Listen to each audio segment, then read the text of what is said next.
Hello, everyone. Welcome to Kudlow. I'm Larry Kudlow.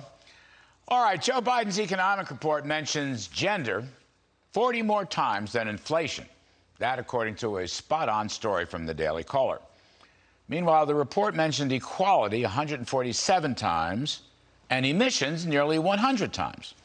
In Biden's introduction to the annual report, penned by his Council of Economic Advisors, he does not mention the word inflation once. Now, none of this is particularly surprising. In Biden's budget, released about a month ago, we counted over 100 references to inequality.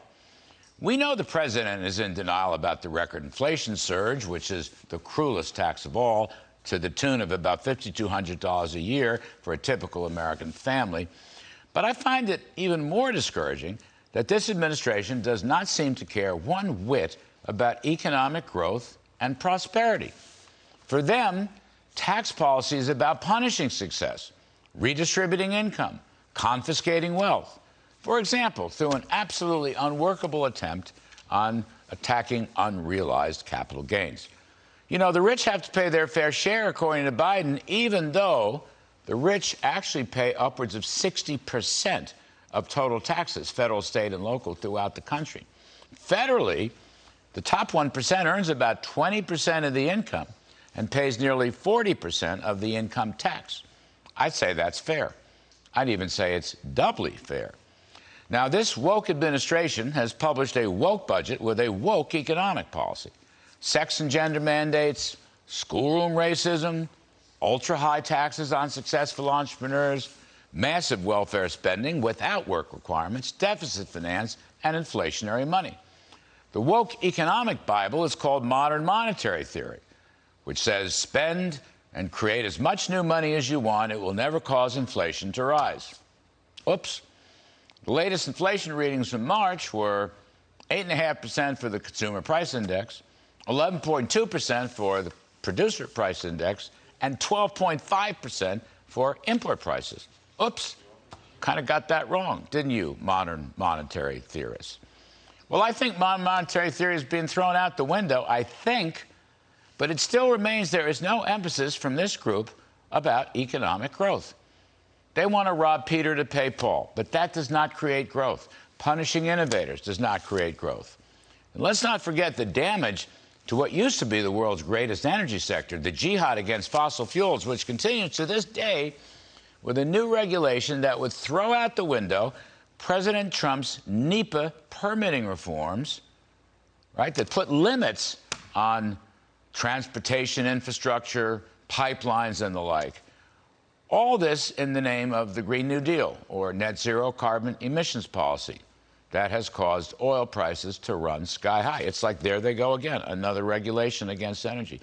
Last night, I talked about the growth gap between the period following World War II up to 2020, which was high growth. Actually, it's the period following World War II up to the year 2000. And in that period, 2 decades since then, in the new century, growth was very low. Now, with Joe Livornia, we redid some numbers from per capita GDP to aggregate GDP. The story is exactly the same as last night. Between 1946 and 2000, the American economy, that is the free market capitalist American economy, grew at 3.2% per year, okay? 1946 to 2000. Since 2000, however, that growth drops to nearly half at 1.9% per year. Obama's secular stagnation has ruled the new century. But for the 50 years preceding, U.S. growth was the envy of the world and indeed the leader in the world. Now get this. The difference between 3.2% a year and 1.9% a year, those differences are astronomical. For example, if we grew the economy at that post-war 3.2% a year for the next 20 years going forward, real GDP would total $36.5 trillion. If, however, we remain stagnant with growth at only 1.9% per year, which, by the way, is what the Biden budget is showing, then real GDP by 2041, that's 20 years hence, would only hit $28.3 trillion. Now, that's a point-to-point shortfall of $8 $1.2 trillion. It's the difference between prosperity and stagnation. But there's more. When you look at the cumulative shortfall of the stagnation scenario, the real output loss to America comes to a staggering $113 trillion over 20 years. That's right, $113 trillion of lost output. And from a budget standpoint, just applying a typical 17.5% average tax rate, that represents a loss of $20 trillion in revenues.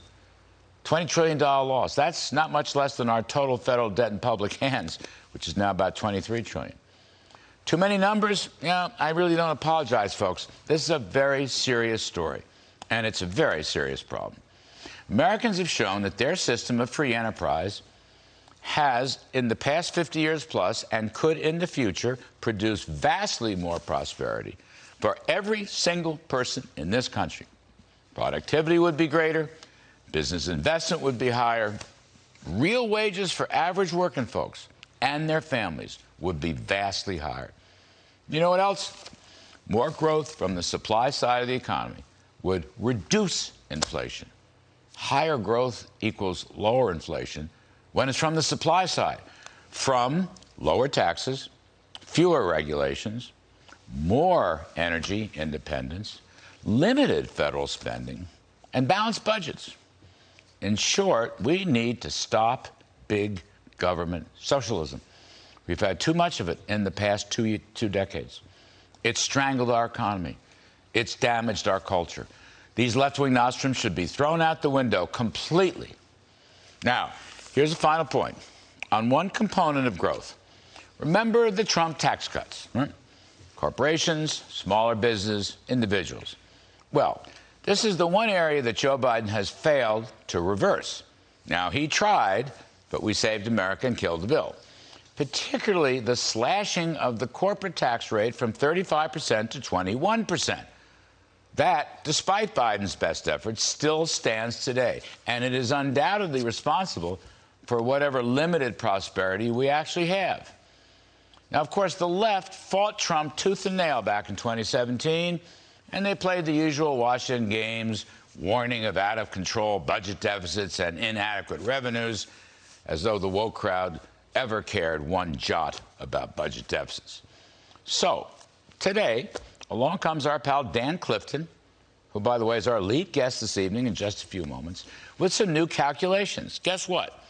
Corporate tax collections coming in at the low 21% Trump rate are actually exceeding corporate tax collections before Trump's tax cut, when the old rate was still 35%. Got that? The Laffer curve wins again. Lower tax rates, generating a better economy, less tax avoidance produces higher tax revenues. I'm going to let Mr. Clifton tell his own story, but it just goes to show, in the real world, with actual factoids, the supply side view was right and the woke view was wrong. But then again, we know that. What else is new? By the way, the rest of America knows that. That, of course, is why the cavalry is coming.